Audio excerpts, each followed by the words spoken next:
രണ്ട് യുവാക്കളും അവരുടെ സൗഹൃദവും അവർക്കിടയിലേക്ക് കടന്നു വരുന്ന ഒരു പെൺകുട്ടിയും ഈ പെൺകുട്ടിയുമായി രണ്ടുപേർക്കും വ്യത്യസ്തമായി ഉണ്ടാവുന്ന പ്രണയവും ഇത് കാരണം ഉണ്ടാവുന്ന ഫ്രണ്ട്ഷിപ്പിലുള്ള ഡിസ്പ്യൂട്ടുകളും കാര്യങ്ങളും ഒക്കെ സംസാരിക്കുന്ന റൊമാൻറ്റിക് കോമഡി സിനിമകൾ, ട്രയാങ്കിൾ ലവ് സ്റ്റോറി സിനിമകൾ ഒരുപാട് നമ്മൾ കണ്ടിട്ടുണ്ട്. ഒരുപക്ഷെ ഇന്ത്യയിലെ തന്നെ എല്ലാ ഇൻഡസ്ട്രികളിലും ഒരുപാട് സിനിമകൾ വന്നിട്ടുള്ള ഒരു സ്റ്റോറി ലൈനാണിത്, അല്ലെങ്കിൽ ഒരു ജോണറാണ് റൊമാൻറ്റിക് കോമഡിയും അതിൽ തന്നെ ട്രയാങ്കിൾ ലവ് സ്റ്റോറിയൊക്കെ. അത്തരത്തിലുള്ള ഒരു വളരെ ക്ലീശയായിട്ടുള്ള കഥയെ തന്നെ വീണ്ടും വീണ്ടും അവതരിപ്പിച്ച് എന്നാൽ ഒട്ടും ബോറടിപ്പിക്കാതെ നന്നായി അവതരിപ്പിക്കുന്ന സിനിമകളും നമ്മൾ കാണാറുണ്ട്. അത്തരത്തിലുള്ള ഒരു സിനിമയാണ് അശോക് സെൽവൻ, ഐശ്വര്യലക്ഷ്മി, വസന്ത് രവി എന്നിവർ പ്രധാന വേഷങ്ങൾ കൈകാര്യം ചെയ്ത് വി പ്രിയ സംവിധാനം ചെയ്ത് ജിയോ സിനിമാസ് വഴി ഡയറക്റ്റ് OTT റിലീസ് ചെയ്തിട്ടുള്ള പൊണ്ണുണ്ട് കണ്ടേൽ. ഹലോ നമസ്കാരം, വെൽക്കം ടു മോളിവുഡ് ടോക്സ്. നമ്മൾ ഇന്ന് വന്നിരിക്കുന്നത് ഈ സിനിമയുടെ റിവ്യൂ ആയിട്ടാണ്. നേരത്തെ പറഞ്ഞ പോലെ വളരെ ക്ലീഷേഡ് ആയിട്ടുള്ള ഒരു റോം കോം സിനിമ തന്നെയാണിത്. എന്നാൽ ഈ സാധാരണ റൊമാൻറ്റിക് കോമഡി സ്റ്റോറിയിൽ ഏറ്റവും എന്റർടൈനിങ് ആയിട്ട് വരേണ്ട സൈഡുകളൊക്കെ വളരെ ബാലൻസ്ഡ് ആയിട്ട് വന്നിട്ടുള്ള ഒരു സിനിമയാണ്.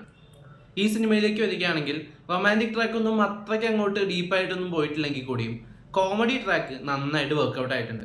പ്രത്യേകിച്ച് അശോക് സെൽവനും വസന്ത് രവിയും തമ്മിലുള്ള കോമ്പിനേഷൻ സീക്വൻസുകൾ, അതിൽ തന്നെ അശോക് സെൽവന്റെ പെർഫോമൻസ് എല്ലായ്പ്പോഴത്തെയും പോലെ വളരെ എന്റർടൈനിങ് ആയിരുന്നു.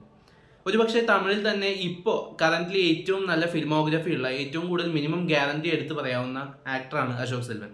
അദ്ദേഹം ചെയ്യുന്ന എല്ലാ സിനിമകൾക്കും ഒന്നല്ലെങ്കിൽ മറ്റൊരു രീതിയിൽ ഒരു ക്വാളിറ്റി ഉണ്ടാവും, അല്ലെങ്കിൽ ഒരു പരിധിക്ക് അപ്പുറം അത് മോശമാവാറില്ല.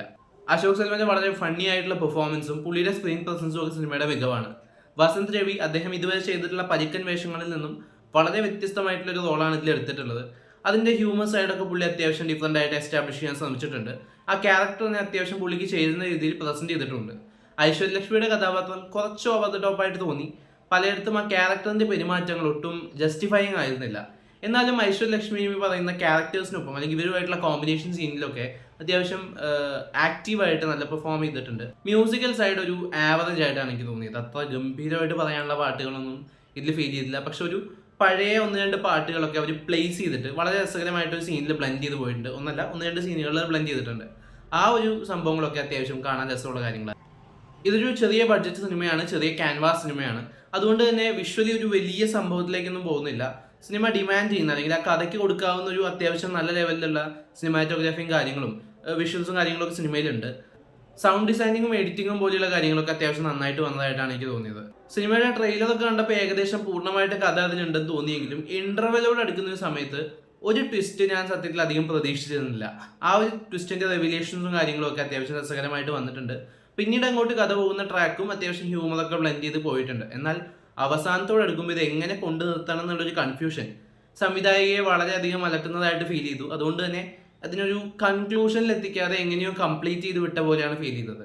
ഈ ഒരു ക്ലൈമാക്സും കൂടെ ഒന്നുകൂടെ നന്നാക്കി എടുത്തിരുന്നുവെങ്കിൽ ഇതൊരു വളരെ എന്റർടൈനിങ് ആയിട്ടുള്ള സിനിമയാക്കുമായിരുന്നു. ഇപ്പോൾ എന്തായാലും ഒരു തവണ കണ്ടിരിക്കാവുന്ന ഒരു വാച്ചബിൾ ഡീസെന്റ് എക്സ്പീരിയൻസ് തരുന്നൊരു റോംകോം എന്റർടൈനർ ആണ് സിനിമ. അപ്പോൾ സിനിമ ജിയോ സിനിമാസിൽ അവൈലബിൾ ആണ്. കണ്ടവരുണ്ടെങ്കിൽ തീർച്ചയായിട്ടും അവരുടെ അഭിപ്രായങ്ങൾ കമന്റ് ബോക്സ് വഴി രേഖപ്പെടുന്നുവെന്ന് വിശ്വസിക്കുന്നു. താല്പര്യമുള്ളത് തീർച്ചയായിട്ടും ഒന്ന് കണ്ടു നോക്കുക. നമുക്കിനി മറ്റൊരു വീഡിയോയുടെ വീണ്ടും കാണാം. ബൈ.